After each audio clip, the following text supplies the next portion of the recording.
Hello there, everyone. This is your December real estate market update for the Vancouver area, the overall area. So, yes, the toughest market in 43 years. Now, what's happening next? Today, we're going to cover three big things. Number one, what has the real estate market done in 2025?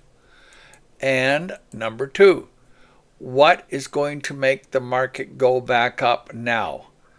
And number three, what will make the market go down even more?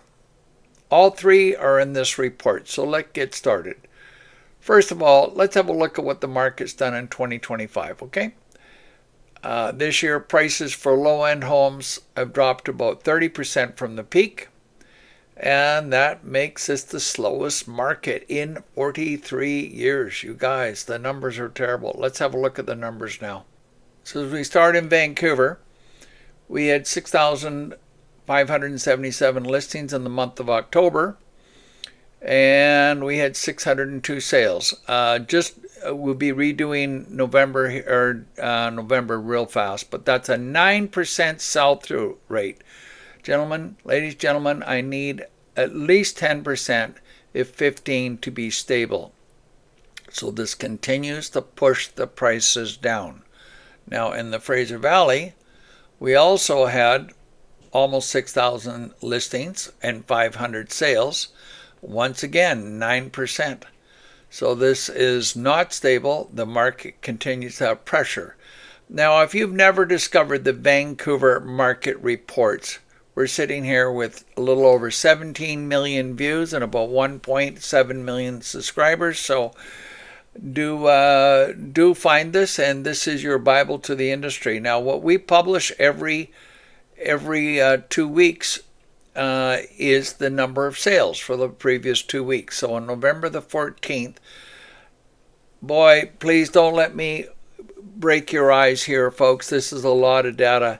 I've been doing this for 43 years. I designed the original home price index. I am a data man, so we're over 4,000 or 5,000 hours of study here, and I apologize for all the numbers, but real simple.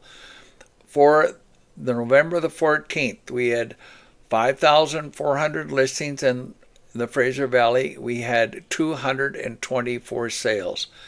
That's an 8.9% sell-through rate. Not good. And you can see some cities here like West Surrey, with 795 residential detached homes for sale, only 20 sold at the monthly for the time. And at the monthly rate, that is a 5% sell-through rate. So what that means is 95% of all the homes for sale in West Surrey are not selling this month, a 95% failure rate. Now, as we skip over into Vancouver, here,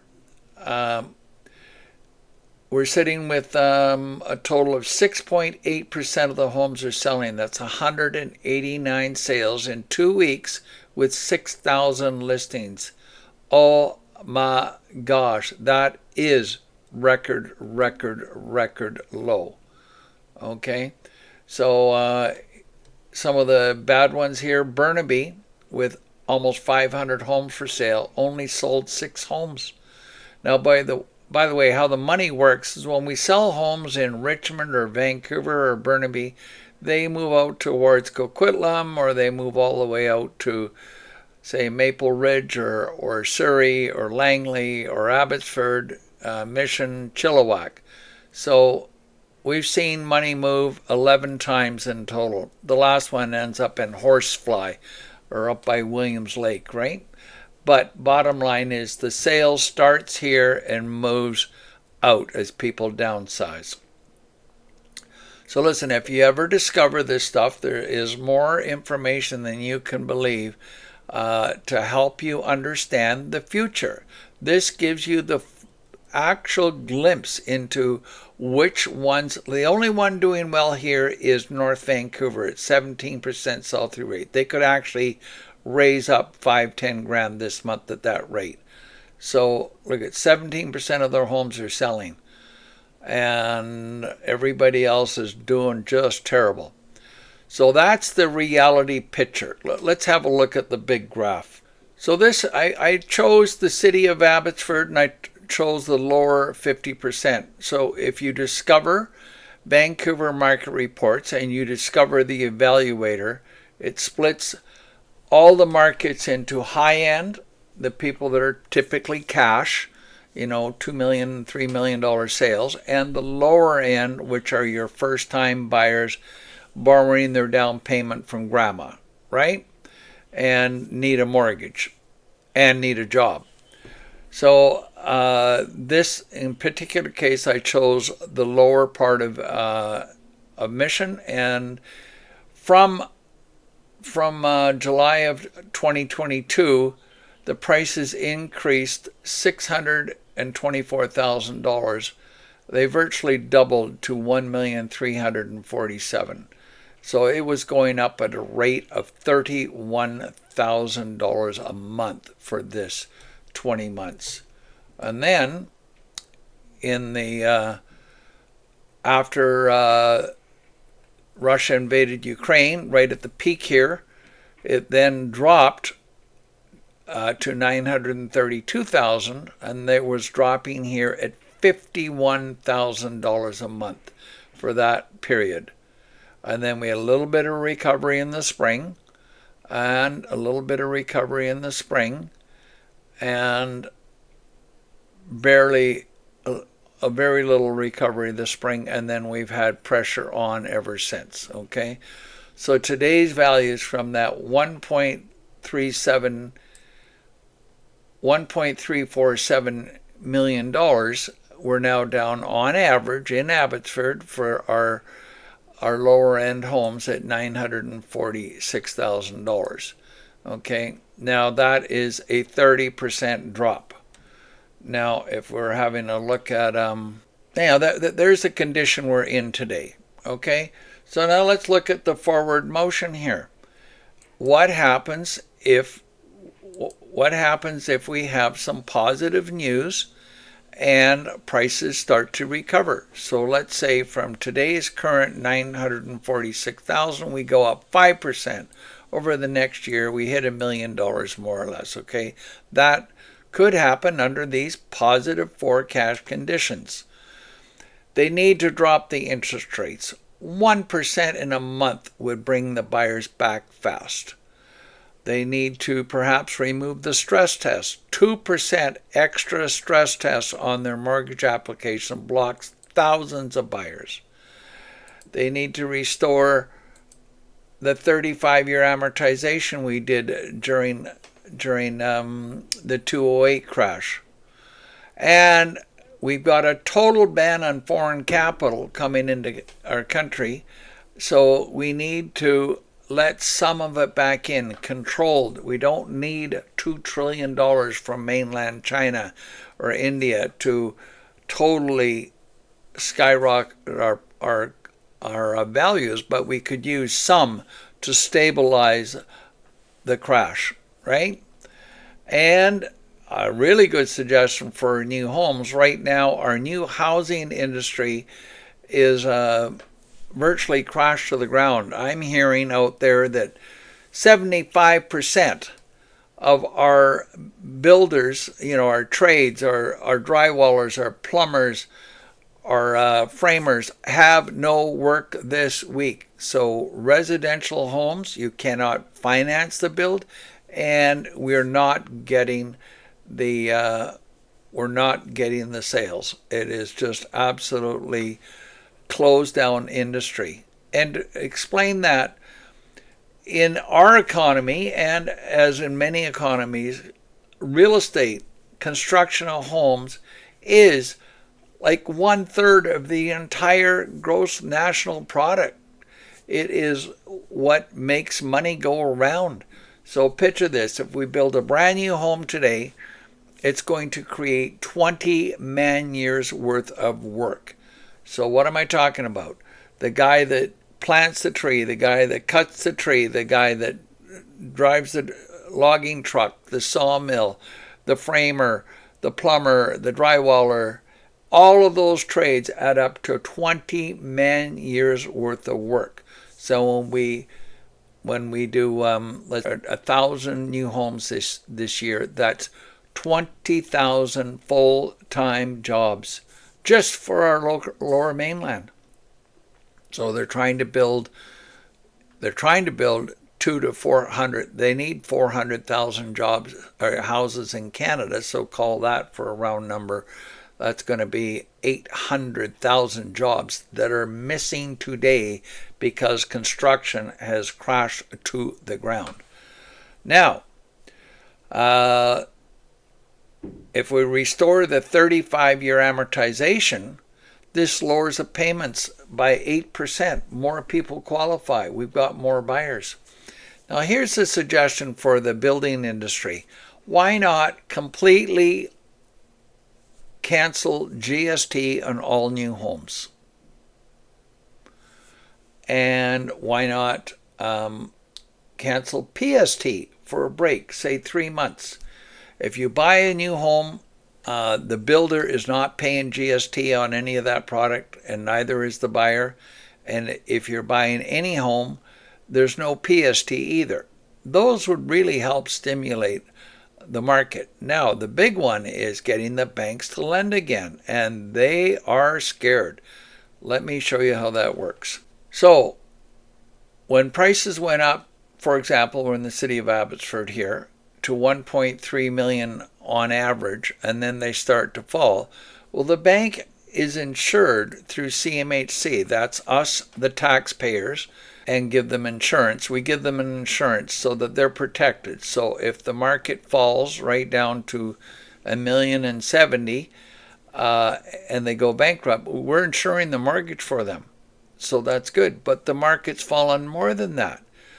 So as the market comes down to here today, right about here, the banks get any mortgage with 80% mortgage, 20% down. They're getting insurance to say they'll never lose money. We, the taxpayers, pay that. But when it drops below that, the bank is 100% responsible. So if the market does drop another 15%, we're down 30 right now, but if it drops another 15, that means all of these buyers here are now underwater. And if they get foreclosed on, that bank is going to lose money. Actually, it's less than that. The more we drop, it'll be like this. So pretty much we've got 3, almost 4 years of buyers here that are in jeopardy of having less equity than their house is worth. Now, when they go to get refinanced, they're not getting refinanced. The appraisal comes in so low, they've got no equity left. And the banks are not going to. Now, for some of these people back in the COVID time, mortgages went right down to 1.39% for a 5-year fixed. Well, those mortgages are now due. And now we're talking more like, we'll say 4.25%. Clients are telling me their mortgages have gone up 3 times, 300% increase, and they can't qualify at the bank anymore. Their equity, well, here their equity would be fine, but anybody in this top end here, their equity has got diminished to the point that they have nothing left. If they walk away from the home, there's no money left. So the banks are scared silly to lend anybody money unless you got at least 20% down, and even at 50% down, they're still nervous as Nellies. They've stopped financing new homes really for the last 4 years. The banks have stopped financing all of this time. They just won't let anybody build a new home in general. So that's what the banks need to do. They need to. So we need to get the banks to lend again. They need to open the vault, more approvals, more sales. Right now, when somebody makes an offer on our homes, we feel that we've got close to a 60% failure rate at the bank approval. The banks are so nervous of losing money and they're not insured below the 80%. So, okay, moving on. How do we get money into the country? We need to give tax breaks on the foreign investments. For example, if you do a development here in Canada, and just for a real quick number, your capital gains would be roughly 62%. And then, so that leaves you, say, $1 million. That gives you, that's 380,000 left over. And then when you pull the money out of your corporation to personal, it's another 52. So 380, call it 50. That's 190,000 left over. And then, of course, when you buy anything, you accumulate all the taxes, the GST and the PST and everything. You got a huge cost there too. So if you move your money to the States, you can sell your $1 million profit and roll it into another investment with the 1030 exchange with zero tax. Zero tax. You're not get left with 190,000, you're left with $1 million. Okay? So we have seen a huge exodus of our money leaving the country. So when Carney was talking to Trump, he says, we've already given you $500 billion of investment into the States, and we promise $1 more trillion. Well, no. We need the investments here in Canada. So how do we get these foreign investments to actually spend money in development in Canada? We need to give them some tax breaks. Okay? Incentives.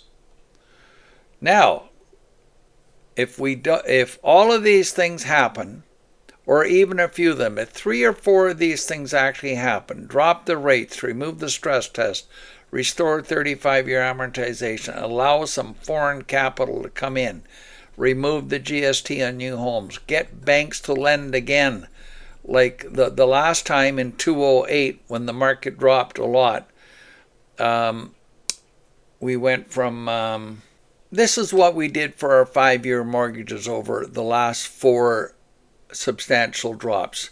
I actually started in the early 80s here, 82. I started real estate, and my wife and I tried to get a home at 22% mortgage, and we finally bought one the next year at 12%. So look, they dropped the mortgage rate by 83% when that market crashed. It dropped 69% in about 18 months.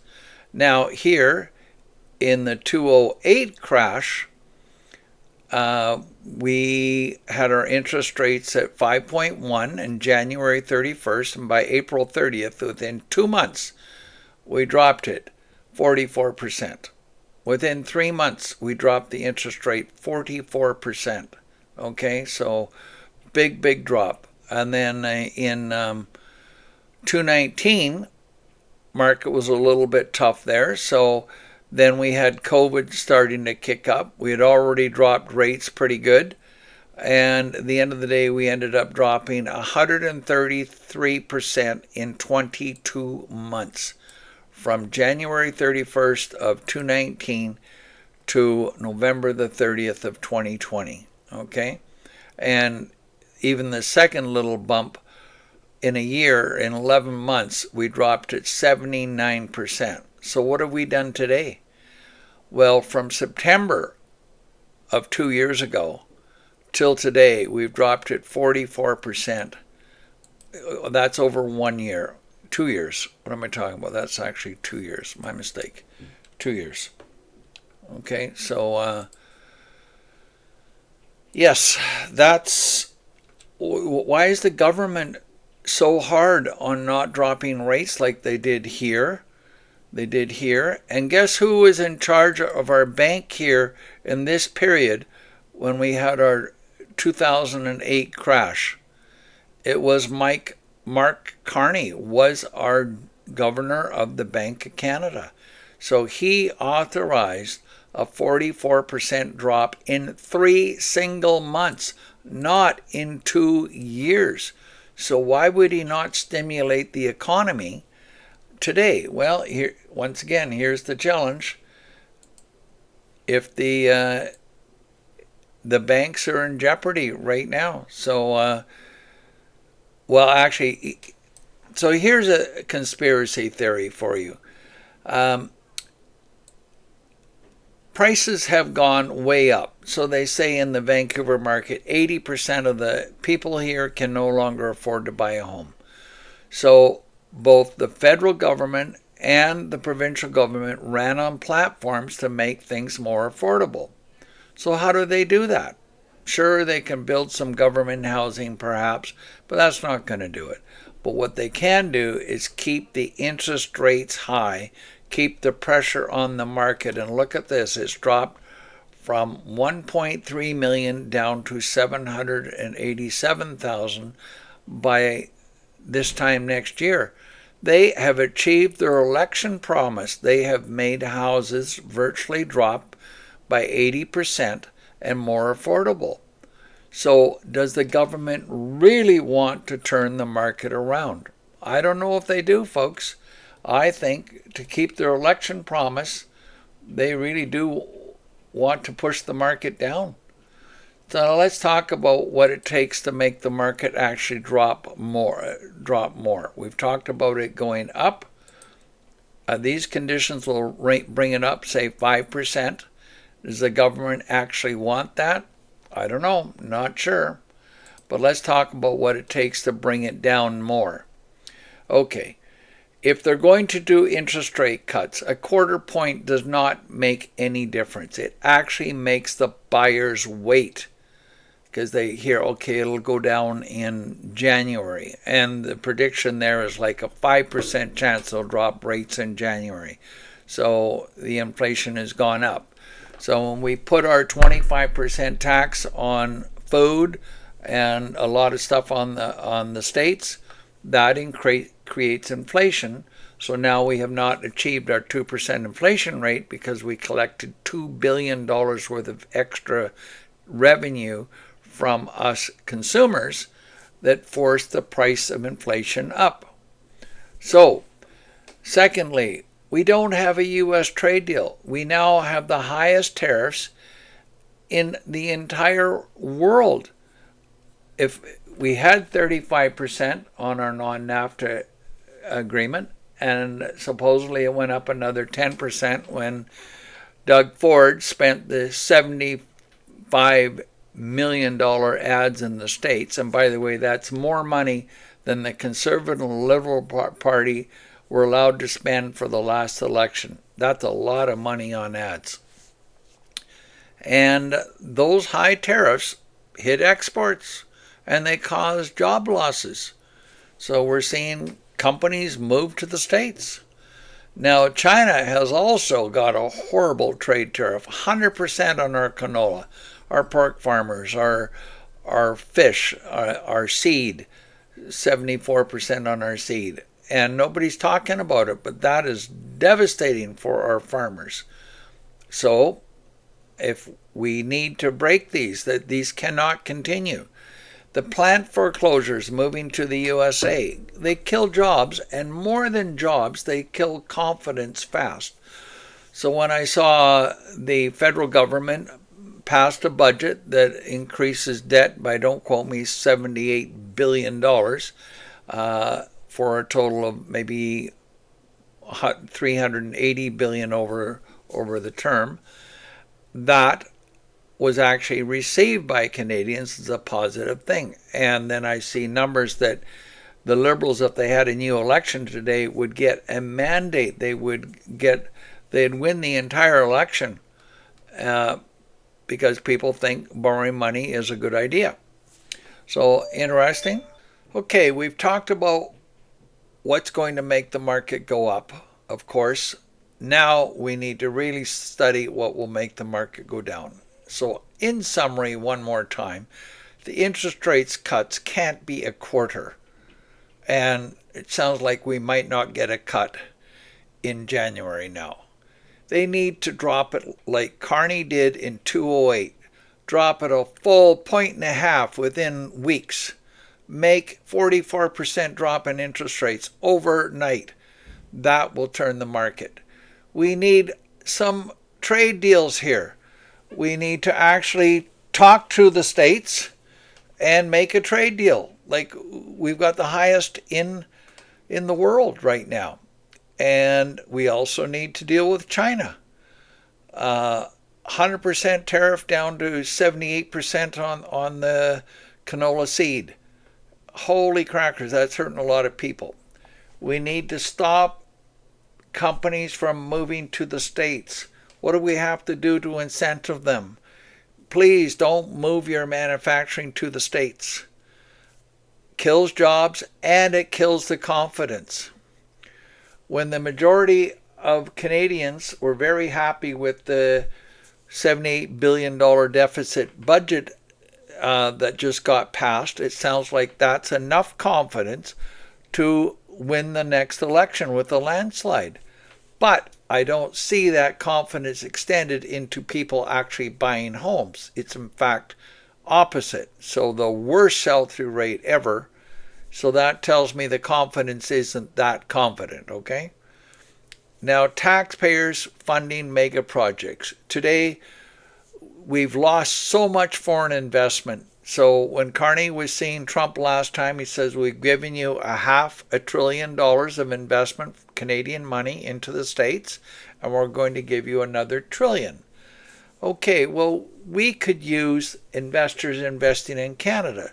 So when we give $1 billion worth of money for China to build ships or ferries, that means we're employing all of them and not Canadians. And then when the potash chooses to not use the Vancouver port for a $1 billion expansion, but goes south to, I believe, Vancouver, Washington, and is spending $1 billion in the States again.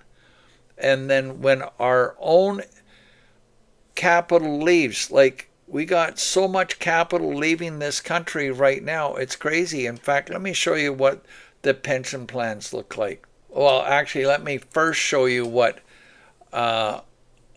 capital came in with the Chinese cash helping inflate our prices. So in the early 90s, we started to get a lot of money from Hong Kong.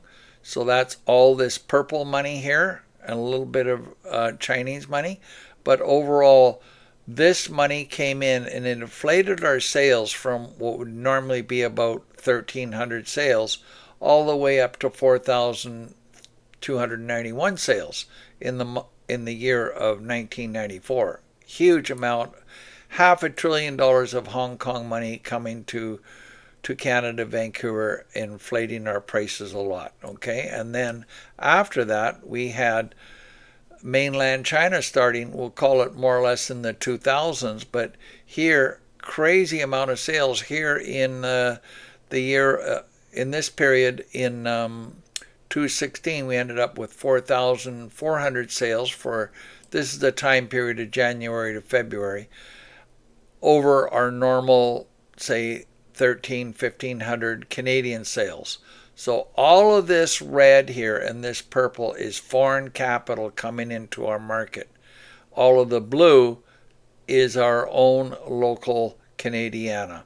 So what did that do to our prices? Pushed them up 732%, the highest in the world. Okay, so that's what incoming capital does to a marketplace. It causes massive inflation. Okay. So in reference to our pension plans, oh yeah, here it is here. In 10 years, 20 years ago, 74% of all of our main pension, Canada's pension plan, the Canada Pension Plan Investment Board, which is close to $714 billion. Apparently we have about $3 trillion worth of total pension plan investment. Well, they were 74% invested in Canada. Of course, good choices like Nortel, Ballard Power, what's another good one? BlackBerry. There you go. didn't exactly work. But now today they've divested and they're down to 12% of our pension money is sitting in Canada investments. And the rest they've moved out. And apparently they're getting something like 9.6% return in this, say, South in the States, and they're getting 5% return in Canada. So one of the big pushes from the federal government is pushing hard for Canadian companies, our pension plans, to start bringing money back into Canada. But if they don't make the returns, if they're making double the returns in the States, why would they do that? So he's going to have to legislate that or something to say you're forced to invest in Canada. Possibly, right? But it's not going to happen voluntarily because everybody is responsible as a board to make sure they got the maximum profits, right? So in summary, one more time here, the banks need to loosen their lending rules. If they keep tightening their lending rules, we're getting no financing for anything. We can't get financing for development today. Nice new townhouse development available right now, and it's got over 100% return on investment, and the banks are not going to finance it. It is just virtually impossible. So how did Carney manage to fix this last time? Well, actually, back here in 2008, our interest rates, we dropped them from 5.19 to 3.59 in, 3 months, right? And in that period, the banks also went from lock the vaults. Like back in this January of 2009, the banks also were in so much fear that we would drop a further 25% that they had locked the vaults. I'm telling you folks, they used the great big titanium links in the chain and they wrapped it around the vault. Nobody's getting money out of it for nothing. And all of a sudden, overnight, they're lending money to everybody. It felt like your dog could get a mortgage, okay? But what made the change? Why would the banks move away from the fear of going insolvent because of pending foreclosures and open up the vault and lend to everybody? The conspiracy theory is they got a $56 billion slush fund given to them to cover any future losses. And that would have been part of Mark Carney's tutelage at the time. He's the governor of the Bank of Canada. Between him and our finance minister, Mike Flatterly, they pulled off a miracle and they had us return overnight. Within 2 months, we had the fastest economic return, real estate return in the Western world history. So he's got the experience to do this. Why isn't he doing it? Is his promise, election promise, to make housing more affordable? And does that really mean he needs to force prices down another 15% over the year and make homes more affordable? It's just the people that bought in the last 4 years are going to get hurt a lot. So it's your choice on understanding which is the better scenario for the positive or the negative forecast. But here we also have the high immigration. So 1.4 million people here in Canada for the temporary foreign workers program, and apparently counting the students, we're up to 2 million. So those people are not buying homes, they're renting. So that has caused a crisis in rental prices over time, right? It just absolutely doubled the cost of rentals, hurting our Canadians. And those 2 million people that are working have been taking away 2 million Canadian jobs. So our youth unemployment and don't quote me on this, but I'm hearing 24% for under, 25, 30 years old. It is devastating. They call our Canadian unemployment rate around 7%, but I don't know how they do the math there. Bottom line, it's very, very tough right now today to get a job. In fact, a story on that, when my grandson, grade 12, all of his friends could not get a job the entire summer. Every one of them that tried, they actually could not get a job anywhere. So that's really devastating for our youth, right? So there's really good talk about some natural gas exports in BC and Alberta bringing in some exports.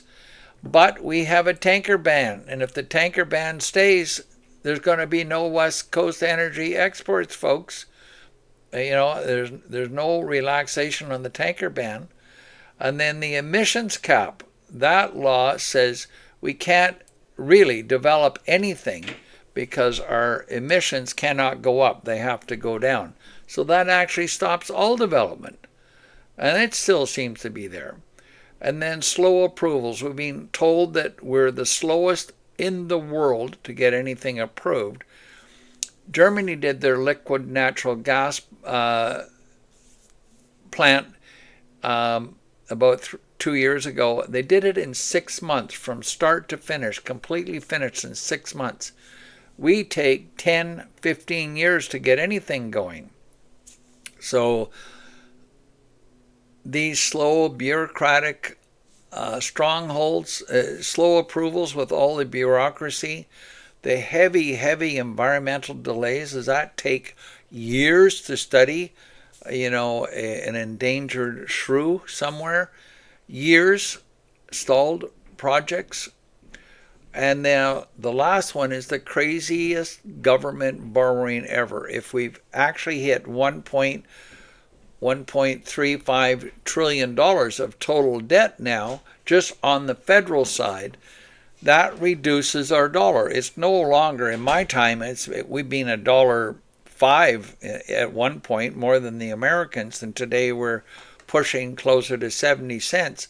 The more we borrow, the more we dilute our dollar. So if we're down to 65 cents, 60 cents, our cost of buying anything, that inflation goes up that crazy amount. So you buy anything today from the States, it's like a 35-40% higher price because of our low dollar, right? So I think we're getting close to a risk of losing some of our credit ratings here. And if we do drop in our credit rating, then our debt, servicing our debt, goes up dramatically. So right now, apparently, just paying the interest on our debt, that $1.35 trillion, is all the GST you pay. So the government has to stop borrowing. They have doubled the size of the federal government and the provincial government in the last 10 years. Folks, where's the money coming to pay for these extra departments? More government is not necessarily the answer here, folks. Quick little story.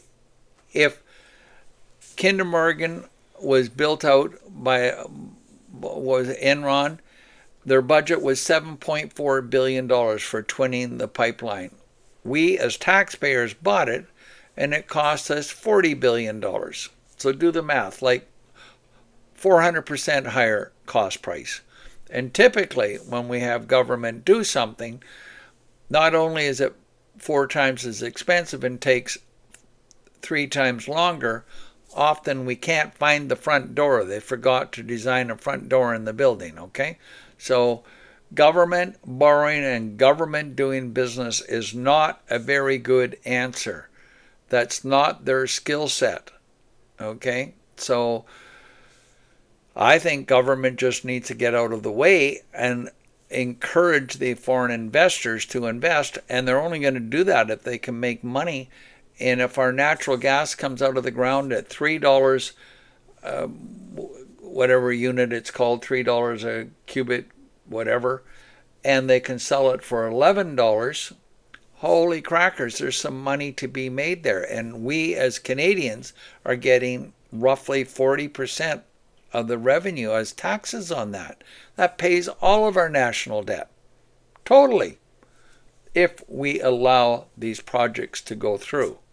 But going to have a tanker ban, that'll kill it. Going to have emissions cap, that'll kill it. Going to have 10, 15 years to get a project approved. What foreign investor is going to put money into that and take 10 to 15 years and have a high risk factor that we can't come to agreement with, say, for example, our indigenous land claims, right?